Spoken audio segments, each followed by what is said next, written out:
Hi friends, പലപ്പോഴും നമ്മൾ വാഹനം സർവീസ് ചെയ്ത് കഴിഞ്ഞാൽ അല്ലെങ്കിൽ റിപ്പയർ ചെയ്ത് കഴിഞ്ഞാൽ വാഹനം നമ്മൾ തിരിച്ചു കൊടുക്കുന്ന സമയത്ത് അല്ലെങ്കിൽ തിരിച്ചു കൊടുത്തതിന് ശേഷം കസ്റ്റമറോട് ചോദിച്ചാൽ പലപ്പോഴും കസ്റ്റമർ സാറ്റിസ്ഫൈഡ് അല്ല എന്ന് പറയാറുണ്ട്. അതിന് പല കാരണങ്ങളുണ്ടാവാം.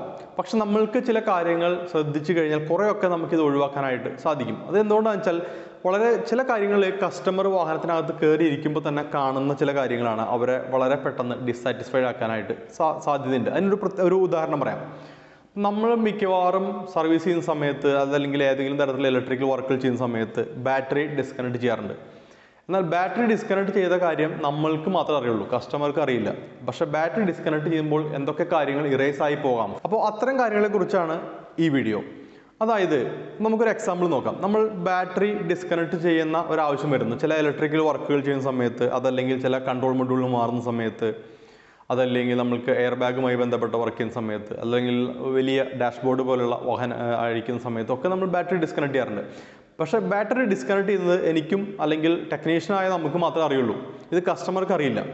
എന്ത് സംഭവിക്കാം? ബാറ്ററി ഡിസ്കണക്ട് ചെയ്ത് കഴിഞ്ഞാൽ റേഡിയോ ചാനലിൻ്റെ പ്രീസെറ്റ് ചെയ്തിട്ടില്ല, കസ്റ്റമർ പ്രീസെറ്റ് ചെയ്ത ചാനലിലൊക്കെ പോയിട്ടുണ്ടായിരിക്കും. റേഡിയോയിലെ ടൈം തെറ്റി കിടക്കുന്നുണ്ടായിരിക്കും. അപ്പോൾ ഇത്തരം കാര്യങ്ങൾ നമ്മൾ പലപ്പോഴും ഇഗ്നോർ ചെയ്യും. മിക്കവാറും ആളുകൾ ഇത് വളരെ കൃത്യമായിട്ട് സെറ്റ് ചെയ്യാറുണ്ട്. എന്നിരുന്നാലും റേഡിയോ ചാനൽ പ്രീസെറ്റ് പലപ്പോഴും നമ്മൾ മറന്നു പോകുന്ന ഒരു കാര്യമാണ്. അപ്പോൾ ബാറ്ററി ഡിസ്കണക്ട് ചെയ്യുന്നതിന് മുൻപായിട്ട് റേഡിയോയിൽ സെറ്റ് ചെയ്തിരിക്കുന്ന പ്രീസെറ്റ് ചാനൽ നമ്പർ 1, 2, 3, 4 എന്തൊക്കെയാണെന്ന് കൃത്യമായിട്ട് എഴുതി വയ്ക്കുക.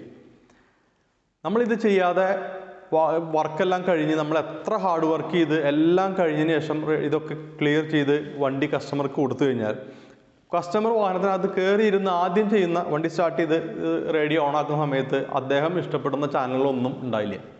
എല്ലാ കസ്റ്റമേഴ്സും ചിലപ്പോൾ ഇത് പ്രീസെറ്റ് ചെയ്യാനൊന്നും കൃത്യമായി അറിഞ്ഞൊന്നും വരില്ല. നമ്മളുടെ ഫസ്റ്റ് ഇംപ്രഷൻ, അതായത് ആ വർക്ക് കഴിഞ്ഞ് കൊടുക്കുന്ന ഫസ്റ്റ് ഇംപ്രഷൻ എന്ന് പറയുന്നത് തന്നെ ആ കസ്റ്റമർക്ക് തോന്നുക എൻ്റെ റേഡിയോയിൽ ആരെങ്കിലുമൊക്കെ കളിച്ചുകൊണ്ടിരിക്കുകയായിരുന്നു എന്നുള്ളതാണ്. വളരെ സിമ്പിളാണത്, എല്ലാവർക്കും തോന്നാവുന്ന ഒരു കാര്യമാണ്. അപ്പോൾ ഇത്തരം ഫസ്റ്റ് ഇംപ്രഷൻ തന്നെ വളരെ മോശമായിരുന്നു കഴിഞ്ഞാൽ നമ്മൾ റിപ്പയർ ചെയ്തതെന്ന് അവർക്ക് വിശ്വസിക്കാൻ തന്നെ വളരെ പ്രയാസമായിരിക്കും. അപ്പോൾ ഒരു വാഹനത്തിൻ്റെ ബാറ്ററി ഡിസ്കണക്ട് ചെയ്യുന്നതിന് മുൻപായിട്ട് ഈ റേഡിയോ ചാനലിൽ എഴുതി വയ്ക്കാനായിട്ട് പ്രത്യേകം ശ്രദ്ധിക്കുക. ആ സമയം ഇത് ബാറ്ററി ഡിസ്കണക്ട് ചെയ്ത് ബാറ്ററി വർക്ക് കഴിഞ്ഞ് കണക്ട് ചെയ്ത് കഴിഞ്ഞാൽ നമ്മൾ എന്ത് ചെയ്യണം? ടൈം സെറ്റ് ചെയ്യണം. ഈ റേഡിയോ ചാനലിലെല്ലാം പ്രീസെറ്റ് ചെയ്തിരിക്കുന്ന ചാനലുകളെല്ലാം തിരിച്ച് സെറ്റ് ചെയ്യണം. അതുപോലെ സീറ്റ് മെമ്മറി പോലുള്ള കാര്യങ്ങളൊക്കെ ഉള്ള വാഹനങ്ങളാണെങ്കിൽ അത് ശ്രദ്ധിക്കുക.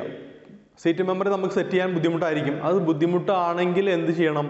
കസ്റ്റമർക്ക് വണ്ടി തിരിച്ചു കൊടുക്കുന്ന സമയത്ത് സർവീസ് അഡ്വൈസറോട് പ്രത്യേകം പറഞ്ഞ് അത് സെറ്റ് ചെയ്യാനുള്ള സൗകര്യം ചെയ്തു കൊടുക്കണം. അല്ലെങ്കിൽ കസ്റ്റമർ കൃത്യമായിട്ട് ഇൻഫോം ചെയ്യണം, ഇതിൻ്റെ ബാറ്ററി ഡിസ്കണക്ട് ചെയ്തിട്ടുണ്ടായിരിക്കുന്നു, ഇന്ന വർക്കിൻ്റെ കാരണം കൊണ്ട് ബാറ്ററി ഡിസ്കണക്ട് ചെയ്തിട്ടുണ്ട്, അതുകൊണ്ട് തന്നെ ഇത്തരം കാര്യങ്ങൾ സംഭവിക്കാൻ സാധ്യതയുണ്ട്. അത് അദ്ദേഹത്തെ ഹെൽപ്പ് ചെയ്യുക എന്നുള്ളതാണ്. അതുപോലെയാണ് ഫോൺ പെയറിങ്. ചിലപ്പോൾ ഫോൺ പെയറിങ് പോകാൻ സാധ്യതയുണ്ട്. ഇപ്പോൾ ബ്ലൂടൂത്തുമായി പെയർ ചെയ്തിരിക്കുന്ന ഫോണുകൾ ചിലപ്പോൾ ഡിസ്കണക്ട് ആവാം. അപ്പോൾ അത് പെയർ ചെയ്യാനായിട്ട് സഹായിക്കുക. വാഹനം അവിടെ നിന്ന് പോകുന്നതിന് മുമ്പ് ഇത്തരം കാര്യങ്ങൾ ചെയ്തില്ല എങ്കിൽ കസ്റ്റമർക്ക് വളരെയധികം ബുദ്ധിമുട്ടുകൾ നേരിടും.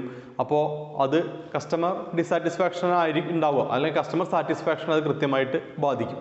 അതുപോലെ തന്നെയാണ് ബാറ്ററി ഡിസ്കണക്ട് ചെയ്ത് കഴിഞ്ഞിട്ട് തിരിച്ച് കണക്ട് ചെയ്ത് കഴിഞ്ഞാൽ ഇലക്ട്രോണിക് പവർ സ്റ്റിയറിംഗ് ഒക്കെ അല്ലെങ്കിൽ ഇലക്ട്രിക്കൽ പവർ സ്റ്റിയറിംഗ് ഉള്ള വണ്ടികളിലൊക്കെ നമുക്ക് എന്തെങ്കിലും സെൻസർ കാലിബ്രേഷൻ, ABSന്റെ കാലിബ്രേഷൻ തുടങ്ങിയ കാര്യങ്ങളൊക്കെ ചെയ്യേണ്ടതായിട്ടുണ്ടാവും. ബാറ്ററി തിരിച്ച് കണക്ട് ചെയ്ത് കഴിഞ്ഞാൽ നേരത്തെ പറഞ്ഞ ചാനലൊക്കെ സെറ്റ് ചെയ്യുന്നത് പോലെ ശേഷം തന്നെ അല്ലെങ്കിൽ അതിനോടൊപ്പം തന്നെ ഈ കാലിബ്രേഷൻസ് എല്ലാം പൂർത്തിയാക്കുക. എന്തെങ്കിലും ട്രബിൾ കോഡുകൾ ഉണ്ടെങ്കിൽ അതെല്ലാം ആ ടൂൾ വെച്ച് ഇറേസ് ചെയ്ത് കളയുക. സ്കാൻ ടൂൾ ഉപയോഗിച്ച് ഇറേസ് ചെയ്ത് കളയാനായിട്ട് പ്രത്യേകം ശ്രദ്ധിക്കുക. അപ്പോൾ ഇത്തരം കൊച്ചു കാര്യങ്ങൾ ചെയ്തില്ലെങ്കിൽ സംഭവിക്കും, ചിലപ്പോൾ വാഹനം കുറച്ച് നേരം ഓടുന്ന സമയത്തായിരിക്കും പ്രത്യേകം വാർണിംഗ് ലാമ്പുകളൊക്കെ വരാനായിട്ട് സാധ്യത. ഇങ്ങനെ വാർണിംഗ് ലാമ്പുകളൊക്കെ വരുന്ന സമയത്ത് കസ്റ്റമർ വളരെ ടോട്ടലി സാറ്റിസ്ഫാക്ഷൻ ഇല്ലാത്തൊരവസ്ഥയിലേക്ക് പോകും. അതുപോലെ ഇമ്പോർട്ടൻ്റ് ആയിട്ടുള്ള ഒരു കാര്യമാണ് ടയർ പ്രഷർ. ഈ ടയർ പ്രഷർ എന്നൊക്കെ പറയുന്നത് അത് കൂടിയാലും കുറഞ്ഞാലൊക്കെ വളരെ പെട്ടെന്ന് തന്നെ സ്ഥിരമായിട്ട് വാഹനം ഓടിക്കുന്ന കസ്റ്റമർക്ക് പെട്ടെന്ന് മനസ്സിലാക്കാനായിട്ട് സാധിക്കും. അപ്പോൾ ടയർ പ്രഷർ അത് കസ്റ്റമർക്ക് എന്താണെന്ന് മനസ്സിലായി എന്നല്ല ഞാൻ പറയുന്നത്, പക്ഷേ ആ വാഹനത്തിൻ്റെ ഹാൻഡ്ലിങ്ങിൽ എന്തോ മാറ്റം വന്നിട്ടുണ്ടെന്നുള്ളത് കസ്റ്റമർക്ക് വളരെ വ്യക്തമായിട്ട് മനസ്സിലാക്കാനായിട്ട് സാധിക്കും. പ്രത്യേകിച്ച് നല്ല ഫ്ലാറ്റ് ആയിട്ടുള്ള ഹൈവേ പോലുള്ള റോഡുകളിലൊക്കെ സ്ഥിരമായിട്ട് ഓടിക്കുന്ന ആളുകൾക്കാണെങ്കിൽ വളരെ കൃത്യമായിട്ട് അത് മനസ്സിലാക്കാനായിട്ട് സാധിക്കും. അപ്പോൾ ടയർ പ്രഷർ, തണുത്തിരിക്കുന്ന ടയറുകൾ തണുത്തിരിക്കുന്ന അവസ്ഥയിൽ തന്നെ ടയർ പ്രഷർ കൃത്യമായിട്ട് ചെക്ക് ചെയ്യാനായിട്ട് ശ്രമിക്കുക. ടയർ പ്രഷർ 4 വീലിലല്ല സ്പെയർ വീലിനടക്കം ചെക്ക് ചെയ്യാനായിട്ട് പ്രത്യേകം ശ്രദ്ധിക്കുക. അപ്പോൾ ഇത്തരം കൊച്ചു കാര്യങ്ങൾ നമ്മൾക്ക് ടെക്നീഷ്യനെ സംബന്ധിച്ചിടത്തോളം കൊച്ചു കാര്യങ്ങളാണെങ്കിലും ഒരു കസ്റ്റമറെ സംബന്ധിച്ചിടത്തോളം അതൊക്കെ വലിയ കാര്യങ്ങളാണ്. അപ്പോൾ ഇത്തരം കാര്യങ്ങൾ പ്രത്യേകം ശ്രദ്ധിക്കുക. അപ്പോൾ ഒരിക്കൽ കൂടി ബാറ്ററി ഡിസ്കണക്ട് ചെയ്തിരുന്നതിന് മുമ്പായിട്ട് റേഡിയോ ചാനൽ പ്രീസെറ്റുകൾ ശ്രദ്ധിക്കുക. സീറ്റ് മെമ്മറി പോലെയുള്ള കാര്യങ്ങളുണ്ടെങ്കിൽ അത് പ്രത്യേകം ശ്രദ്ധിക്കുക. ബാറ്ററി തിരിച്ച് കണക്ട് ചെയ്ത് കഴിഞ്ഞാൽ ഈ റേഡിയോ ചാനൽ, അതുപോലെ തന്നെ time, seat memory, phone pairing, എന്തെങ്കിലും കാലിബ്രേഷൻസ് ആവശ്യമുണ്ടെങ്കിൽ അത്, അതുപോലെ തന്നെ ട്രബിൾ കോഡുകൾ എന്തെങ്കിലും ഉണ്ടെങ്കിൽ അത് എല്ലാം ഇറേസ് ചെയ്ത് കളയാനായിട്ട് പ്രത്യേകം ശ്രദ്ധിക്കുക. ഇത്തരം കൊച്ചു കാര്യങ്ങൾ ഒഴിവാക്കിയാൽ തന്നെ ഒരുപാട് കസ്റ്റമേഴ്സിനെ സാറ്റിസ്ഫൈ ചെയ്യാനായിട്ട് നമുക്ക് സാധിക്കും. അപ്പോൾ അല്ലെങ്കിൽ നമ്മൾ വളരെ ഹാർഡ് വർക്ക് ചെയ്ത എല്ലാ വർക്കുകളും പലപ്പോഴും അത് കൃത്യമായിട്ട് കസ്റ്റമറിലേക്ക് എത്താതെ, കസ്റ്റമർ സാറ്റിസ്ഫൈഡ് അല്ലാതെ പോകുന്ന അവസ്ഥയിലേക്ക് പലപ്പോഴും കാണാറുണ്ട്. അപ്പോൾ ഈ വീഡിയോയിൽ നിന്ന് നിങ്ങൾക്ക് ഇത്തരം കാര്യങ്ങൾ ഒഴിവാക്കാനായിട്ടുള്ള ഒരു പ്രചോദനം കിട്ടിയെന്ന് വിശ്വസിക്കുന്നു. അടുത്ത വീഡിയോയിൽ മറ്റൊരു സബ്ജക്റ്റുമായി വീണ്ടും കണ്ടുമുട്ടാം. Thank you so much for watching.